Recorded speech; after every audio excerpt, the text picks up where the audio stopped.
E agora há um problema ainda maior devido ao estado caótico atual do mundo. É possível que os servidores do Dungeon Power Fighter tenham desaparecido completamente.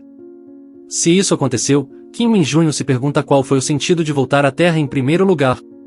O tenente não consegue deixar de suspeitar do comportamento desse homem. O mundo está em estado de caos, então como é possível que ele não saiba de nada simplesmente porque estava morando no exterior? No entanto, ele não tem coragem de fazer perguntas que não o diz a respeito. Ele já testemunhou a força do protagonista em primeira mão. Kim Min-junho chama a atenção do tenente e pergunta se as pessoas foram evacuadas com segurança durante a crise, especialmente pessoas como desenvolvedores de jogos, e se é possível conseguir um emprego nesta época, especialmente em uma empresa de jogos. E quanto à destruição de prédios e lugares como os sistemas de armazenamento de servidores? O tenente responde que explicará tudo desde o início. A razão pela qual a situação ficou tão ruim é por causa do estranho fenômeno que começou a se espalhar das masmorras há 2 anos. Um dia, as masmorras começaram a aparecer com muito mais frequência e também começaram a ficar maiores. Mas o maior problema foi o aumento do número de monstros gigantes que continuavam a sair dessas estranhas masmorras. Devido a isso, o exército não conseguiu mais controlar as masmorras, e a situação chegou ao ponto de bloquear algumas das áreas civis.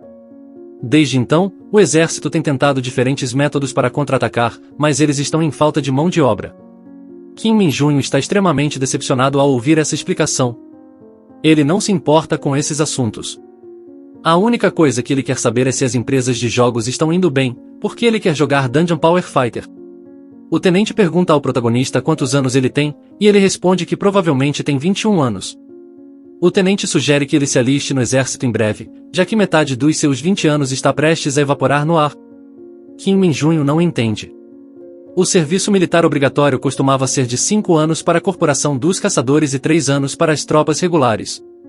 Então, por que ele precisaria perder metade dos seus 20 anos? Mas, como a situação piorou nos últimos anos, agora todas as tropas servem por 5 anos, não apenas a Corporação dos Caçadores. Se Kim Min-junho tem 21 anos, provavelmente já recebeu a carta de convocação. Que decepção! Ele voltou para viver o resto da vida no modo fácil e jogar seus jogos favoritos, mas agora ele terá que servir no exército por 5 anos. Ele está furioso por nem ter conseguido se conectar aos servidores do jogo ainda. É então que seu telefone finalmente recebe algum sinal de rede, e ele recebe uma mensagem do exército. É um aviso de data de alistamento para se juntar à divisão X, e a data de alistamento é amanhã. A sincronia não poderia ter sido mais bizarra, então o protagonista assume que isso é provavelmente uma mensagem de spam. No entanto, o tenente assegura a ele que é real e não um spam. Mais uma vez, é um choque enorme para o rapaz. Como o exército pode alistar pessoas sem nem fazer um exame físico? E como faz sentido notificar apenas um dia antes do alistamento? Mas o tenente responde que o exército está extremamente carente de mão de obra, e essas práticas se tornaram muito normais.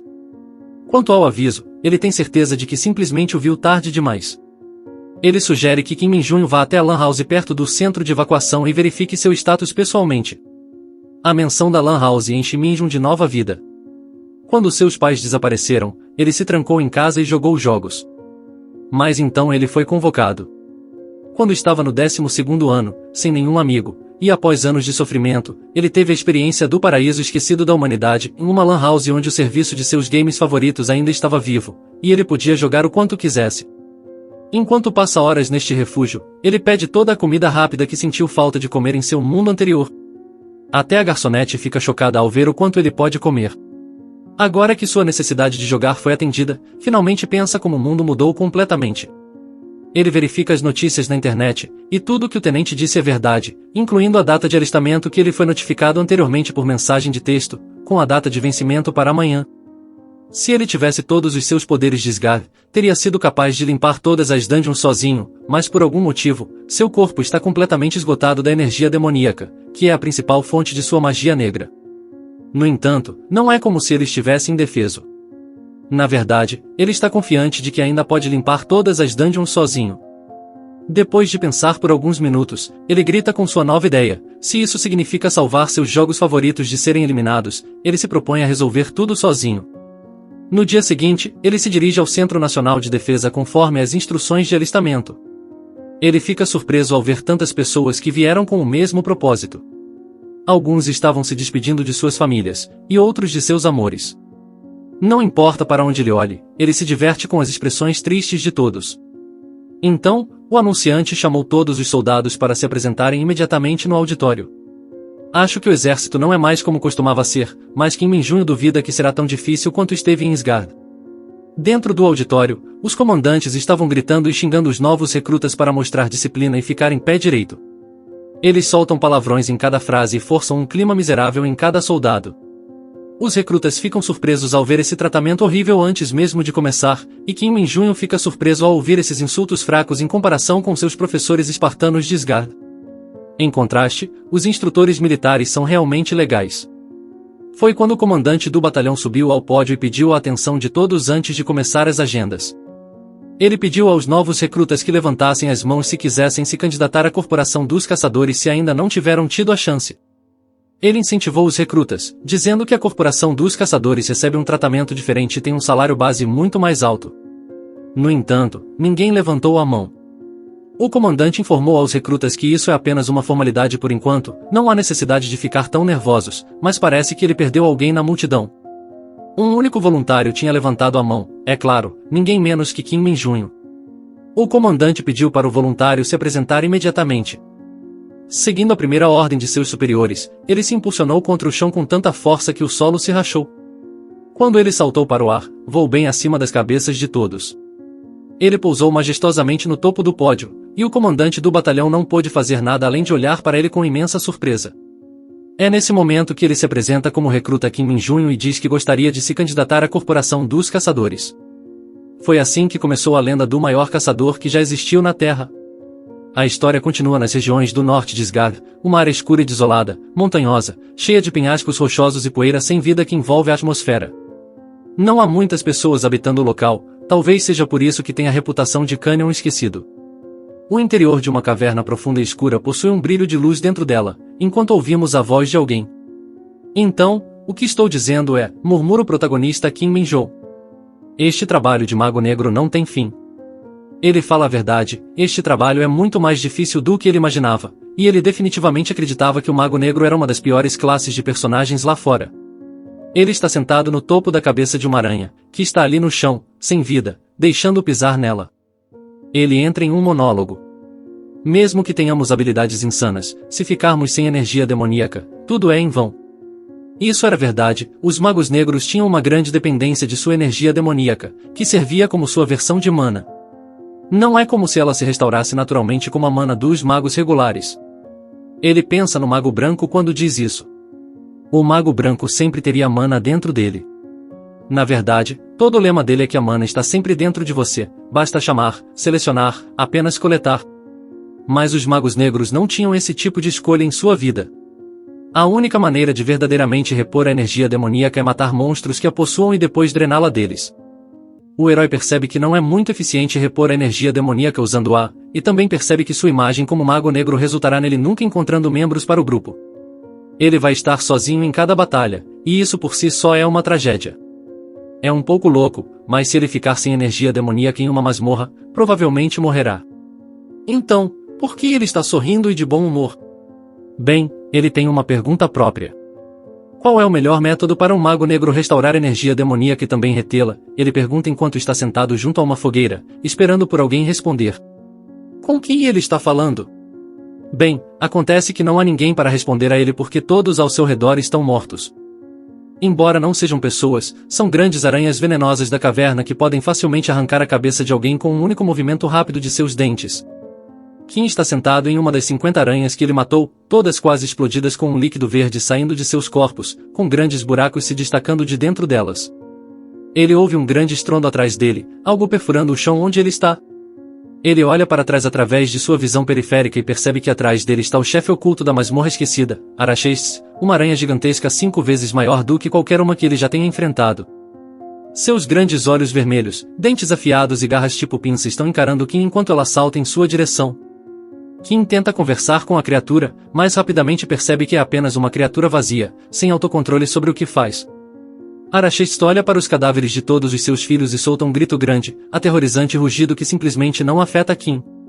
Ele é um mago negro muito confiante para se preocupar com uma aranha dando chilique. Em um movimento rápido de seu braço, ele perfura a pele grossa da Arachestes e a decapita com apenas um golpe. Ele derrotou o chefe e deu uma resposta à sua pergunta anterior: qual é o melhor método para um mago negro restaurar energia demoníaca e também retê-la?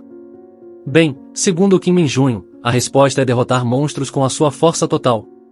Honestamente, isso faz muito sentido. 645 dias antes de retornar à Terra, Minoru enfrentou uma dungeon cheia de aranhas e sua rainha, tudo sozinho, e saiu triunfante. Avançando para o presente, vemos Qin em um ambiente comum, segurando uma xícara de café que lhe é entregue. Você disse que seu nome era Qin Minjunho? Pergunta-lhe a voz. Ele responde sim.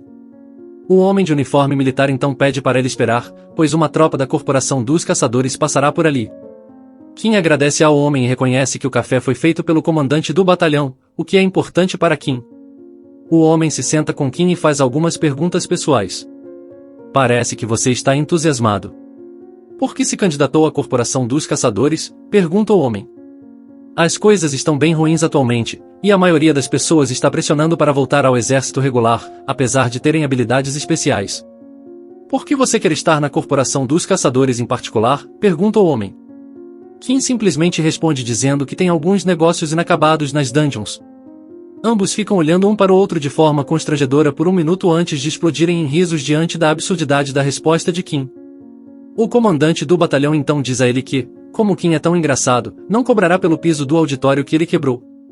Enquanto Qin pensa internamente que ele não está brincando, fica a dúvida sobre por que sua resposta é tão engraçada para o velho tolo.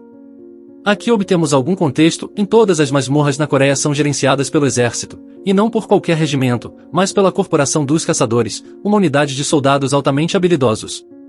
A única maneira de avançar nos ranks é mostrando seu valor, demonstrando seu poder e habilidades. Qin Minjunho deseja fazer parte da Corporação dos Caçadores para ter acesso às dungeons que ele deseja limpar sozinho. Ele acredita que, ao fazer isso, poderá obter a habilidade de recuperar seus poderes. Claro, isso é apenas imaginação de Qin Minjunho, e a realidade pode ser diferente, mas ainda é divertido ter esperanças. Ele está tão confiante em suas habilidades que acredita que pode avançar 10 estrelas, 10 patentes e limpar praticamente todas as dungeons em 5 anos. Depois disso, ele pensa que pode simplesmente relaxar e passar o resto de seus dias como um herói público altamente remunerado. Enquanto Qin Minjunho está contemplando essa ideia fantástica, o sargento Lee Seung, da Corporação dos Caçadores, entra na sala e presta uma saudação ao comandante. O comandante do batalhão apresenta o sargento a Qin Minjunho, e o sargento imediatamente se interessa. Ele pergunta a Qin Minjunho se ele realmente tem habilidades de caçador e, se tiver, pode facilmente abrir uma janela de status. Ele pede a Qin Minjunho todas as suas estatísticas.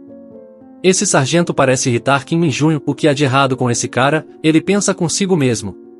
Todos da Corporação dos Caçadores são tão irritantes assim? De qualquer forma, ele abre a janela de status e começa a verificar. Ele percebe que ele tinha janela de status até mesmo em Sgar, então isso não deveria ser nada novo para ele, embora fosse apenas valores numéricos de suas estatísticas e habilidades, então ele não se importava muito com isso. Janela de status, ele diz, comandando A para mostrar suas estatísticas, mas então seu rosto tem uma expressão de choque. O sargento inquieto continua a perguntar o que ele vê na janela de status, mas acontece que a janela de status não mostra nada. Apenas diz erro. O sargento parece visivelmente frustrado. Ele nunca tinha ouvido falar de algo assim antes. Agora, em algum lugar em Zon, no centro de treinamento da Corporação dos Caçadores, uma conversa está acontecendo dentro do escritório do comandante do batalhão. Faz tempo que não te vejo, faz 10 anos, diz a pessoa. O comandante do batalhão não imaginava que a encontraria ali. Por que você não se senta, caçadora Sanhou-Cell? Caçadora Sanhou-Cell permanece de pé, encarando os olhos do comandante do batalhão. Ela se pergunta por que o comandante do batalhão a chamou para o escritório e pede para ele não tratá-la de forma especial por causa de seu pai. O comandante do batalhão tranquiliza suas preocupações e menciona que ela foi chamada por um assunto separado do General San. Ele continua com mais informações, dizendo que o filho de um caçador não receberá tratamento especial, pois a organização dos caçadores já é difícil de ingressar. A filha do caçador fica ainda mais confusa e pergunta por que foi convocada, ao que o comandante do batalhão responde alegremente: você é uma novata renomada. Ele explica por que estaria interessado, já que é o comandante de treinamento. Acontece que o comandante de treinamento chamou a filha do caçador apenas para dar algumas palavras de incentivo antes de ela se ocupar com seu treinamento. Ele agradece por ela ter escolhido se alistar como soldado normal em vez de executiva, pois alguém com suas habilidades seria incrivelmente útil no campo. Ele diz a ela que sempre estão com falta de pessoas como ela, habilidosas e comprometidas com seu dever, e agradece a ela tanto como cidadão da Coreia quanto como soldado. Isso a deixa um pouco envergonhada, mas ela agradece ao comandante pelas palavras gentis. Fora da janela, o comandante vê um caminhão chegando, o que o faz lembrar de Kim Min-junho. Ele menciona a recruta Sun Yeol-seol que ela pode estar prestes a ter um camarada bastante engraçado em sua equipe, então decidem fazer uma visita a Kim Min-junho juntos. Kim Min-junho chega com o sargento Lee no centro de treinamento dos caçadores, e ele fica imediatamente impressionado com a imponência do prédio. É um edifício enorme, com muitos andares e revestido completamente de vidro, brilhando mais do que o sol. Kim Min-junho fica surpreso com a quantidade de dinheiro dos contribuintes investida nisso e se pergunta se há uma sala de computadores aqui. No entanto, o sargento Lee está lá para mantê-lo com os pés no chão e lembra ele para não ficar muito animado, já que sua contratação ainda não foi confirmada. Devido ao problema com a janela de status, o sargento Lee lembra a Kim Min-junho que, como ele é um caso especial, será testado pessoalmente por ele.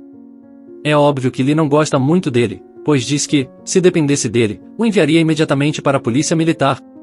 Ele continua reclamando, dizendo que, quando todos os testes forem concluídos e for confirmado que é um mentiroso, Kim Min-junho deve estar preparado para se alistar imediatamente na polícia militar. É quase como se o sargento Lee estivesse um pouco com ciúmes de Kim Min-junho. Kim também se pergunta, pensando em como Lee está sendo mesquinho sobre tudo. De qualquer forma, ele pergunta a Lee qual é o teste, e Lee aponta para uma grande pedra vermelha cristalizada. Acontece que isso é uma pedra vermelha, um subproduto das dungeons que surgiram. Esta é uma rocha extremamente dura, densa e pesada, e é algo que nem se mexeria, não importa o quão forte um recruta seja. Felizmente, Kim Min-junho não é apenas qualquer recruta. Lee lhe dá um teste, se Kim Min-junho conseguir mover a pedra vermelha mesmo que seja 1 centímetro, ele passará no teste. Isso traz um sorriso ao rosto de Kim Min-junho, que exclama que isso é tudo. O teste é muito simples para ele. A atitude de Lee muda imediatamente, ele percebe que Kim Min-junho não é tão tolo quanto parece. Lee pensa consigo mesmo que não há outra maneira de verificar a janela de status de alguém, e sempre houve mentirosos que tentam tirar vantagem de suas habilidades medíocres para entrar na corporação dos caçadores. Lee se pergunta por que a janela de status apresentou um erro, apesar de Kim Min-junho ter pulado 5 metros até o pódio. Ele está quase certo de que Kim Min-junho está mentindo. Um pouco mais longe, na varanda do arco, o comandante de treinamento traz caçadora Sun Yeol-seol consigo para observar o teste de Kim Min-junho. Aparentemente, ele mostrou habilidades físicas incríveis diante do comandante do batalhão no centro de treinamento de recrutas, mas sua janela de status mostra um erro. De alguma forma, o comandante de treinamento diz à caçadora Sun Yeol-seol que nunca viu um caso assim em todos os anos em sua posição, e que tem grandes expectativas para Kim Min-junho, querendo ver quão único ele será. Kim Min-junho está de pé perto da pedra vermelha com a mão sobre ela, se perguntando se está é aquela pedra ridiculamente pesada que estava por toda parte nas masmorras de Asgard. Ele pensa consigo mesmo que pode facilmente empurrá-la para longe, inclinando-se para frente e puxando o braço para trás. Com o punho fechado, ele está preparando um soco que definitivamente moverá a pedra vermelha. Quem sabe, isso pode até ter alguma energia demoníaca dentro, pensa ele. O sargento Lee e a caçadora Sun Yeol-seol observam, curiosos sobre o que ele está prestes a fazer. Num golpe ágil, Kim Min-junho desfere um soco bem no centro da rocha, mas em vez de movê-la, ela se parte completamente. A poeira assenta, e há um grande buraco na pedra vermelha. Todos os 3 espectadores estão completamente chocados, com as bocas escancaradas em surpresa. Acontece que não há energia demoníaca dentro da pedra vermelha, de alguma forma, Kim Min-junho conseguiu obliterá-la completamente. Sua força bruta foi tão grande que até ele mesmo ficou surpreso. Que bastardo monstruoso, pensa o sargento Lee, completamente chocado com a habilidade de Kim Min-junho.